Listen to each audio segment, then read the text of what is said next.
Good afternoon, everyone. My name is Dr. Miller, and the SCP we're going to be looking at today is SCP-606. Object Class: Euclid. Keter classification is under review. Special Containment Procedures. SCP-606 is currently housed of its own will in an unfurnished 20 by 25 by 8 meter cell at Site, the entrance to which is sealed by two 25 cm steel blast doors on either side of an airlock. No personnel are to enter SCP-606's containment cell except under controlled testing circumstances or with authorization from a staff member of Level 4 clearance or higher. Standard positive action defenses, explosive, chemical, biological, and mimetic, are to be in place at all times, according to standard operating procedure. Due to SCP-606's non-corporeal nature, no reliable security measures in case of a containment breach have been developed at this time. In the event of such a breach, all personnel should refer to Plan ETA-SIX. Through use of a remotely operated device, SCP-606 is to be provided with an ordinary USB flash storage device containing no less than 2 megabytes of data every 12 hours. The data contained on the device is to be left to the discretion of SCP-606's supervisor, but text from classic literature or encyclopedias, movie clips, or audio files of historical speeches are ideal. In an emergency situation, this may be substituted with data in any form, such as print, compact discs, or videotapes. A careful record of all data provided to SCP-606 must be kept. SCP-606 should not be given repeated information except in an emergency situation. No material pertaining to the Foundation or other anomalous objects should be provided to SCP-606 under any circumstances. Description: SCP-606 appears as a spherical mass of light of variable size and intensity. Most commonly, it is approximately 85 centimeters in diameter and emits 220 candelas of luminosity, but has been observed to grow up to 10 meters in diameter and emit over 100,000 candelas. SCP-606 has also been observed to shrink to 4 centimeters in diameter, emitting less than 0.5 candela. Despite its ability to emit large amounts of light, SCP-606 emits no heat. It does not appear to be composed of any form of matter and is able to pass through material barriers effortlessly. It is presently theorized that SCP-606 is an entity composed purely of knowledge or information, and information obtained from SCP-606 itself appears to corroborate this. Furthermore, SCP-606 appears to derive sustenance from information, growing in both size and luminosity when provided with sources of information to its aforementioned maximum size, and shrinking when it is deprived of this. It is capable of feeding off a large number of different sources, including digital devices, books, magnetic tape, and living beings, which simply involves SCP-606 surrounding the object. This process does not appear to affect its sources in any way. Digital media stored on flash drive is used in the maintenance of SCP-606, so the specific details, as well as approximate size of all information provided to SCP-606, may be easily recorded. The specifications for SCP-606's maintenance listed above have been formulated through both discussion with SCP-606 and prolonged observation. SCP-606 appears to hold a preference for classical literature, for example, and the given amount has been observed to keep SCP-606 at its normal size and luminosity. SCP-606 is sapient, apparently self-aware of all knowledge it has gained over its existence, and capable of intelligent communication. It accomplishes this by producing pure sine wave tones through an unknown mechanism. This has been refined through teaching SCP-606 a tone-based language system of the Foundation's own invention, which all personnel of Level 2 or above assigned to SCP-606 are required to learn. If another sapient individual enters SCP-606's containment cell, it will attempt to enlighten them, to use SCP-606's own words. This involves SCP-606 moving to surround the being's head, or similar equivalent. This results in generalized tonic-clonic epileptic seizures for a period of 30 seconds to 5 minutes, after which the individual lapses into a coma followed by death.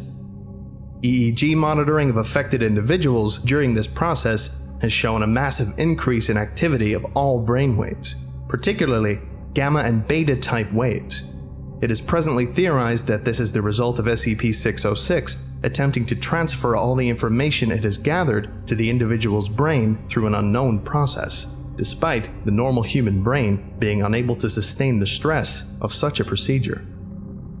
Results of interviews with SCP-606 have been mixed. Although it has previously deigned to answer some basic questions about itself and its history, any more in-depth questioning, or questioning on the topics it possesses knowledge of, inevitably results in a request by SCP-606 to enlighten the interviewer, and a refusal to answer further questions.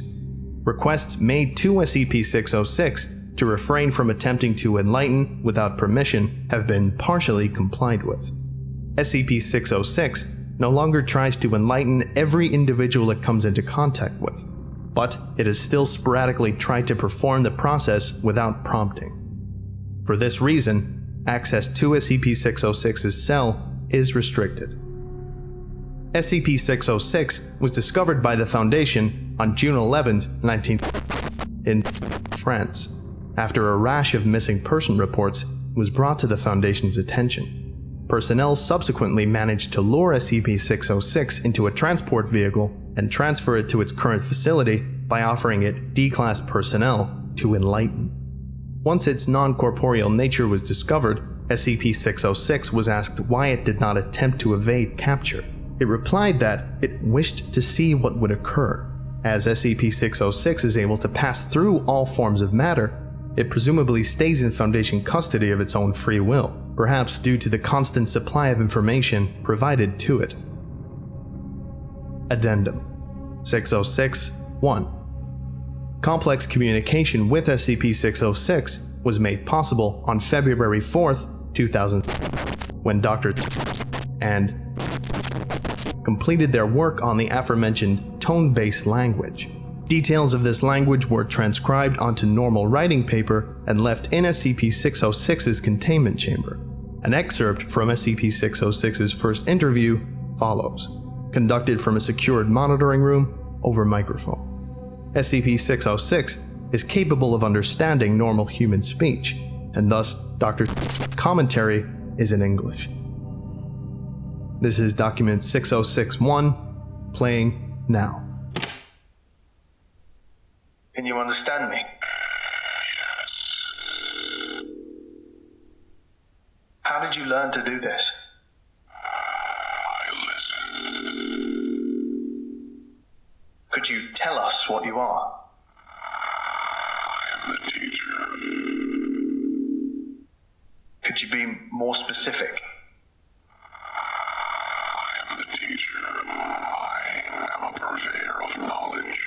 Enter this chamber, and I shall enlighten you. I do not wish to do that at the moment. May I ask you more questions? I provide answers. So, how old are you? I am as old as is necessary. Could you explain what you mean by that? These sounds you have taught me are limited. I may only enlighten you directly. How do you enlighten people? I teach them. Are you aware that this causes your students to die? I do not call it death. It is the consequence of being inadequate. What do you teach?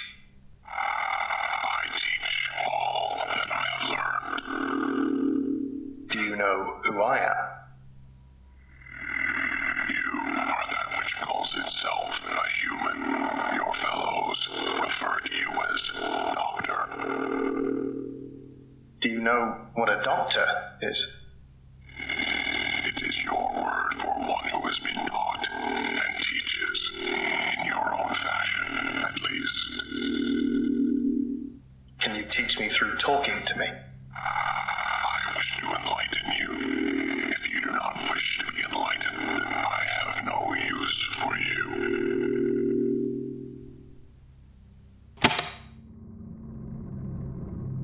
At this point, SCP-606 halted the interview and refused to answer further questions for some days from Dr.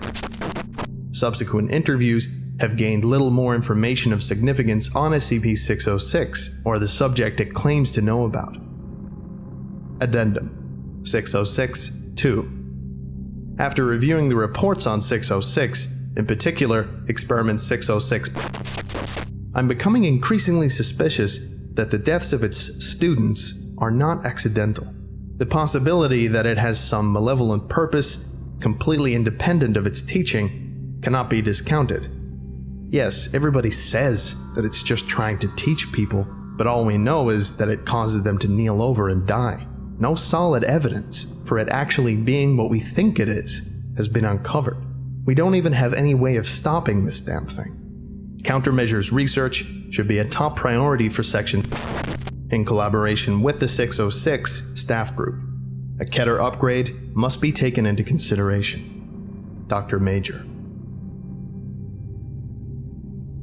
Well, looks like some of you need a visit from SCP-606. Anyway, that about does it for today. Thank you very much for listening, if indeed you still are. And you're all dismissed. Goodbye. I would like to give a special thank you to Andre Bichert, Muslim Wookie, Jax Merrick, Pierce M. Hamlin, Austin Thomas Aldrich, Desmond Haskins, Dips McGee, Dr. Mortis, John O. Porter, Cody Tench, Tyver Ball, and Psi7 Actual. If you would like a special thank you at the end of each of my videos, and some other cool stuff as well, visit patreon.com/TheVolgun. Thank you.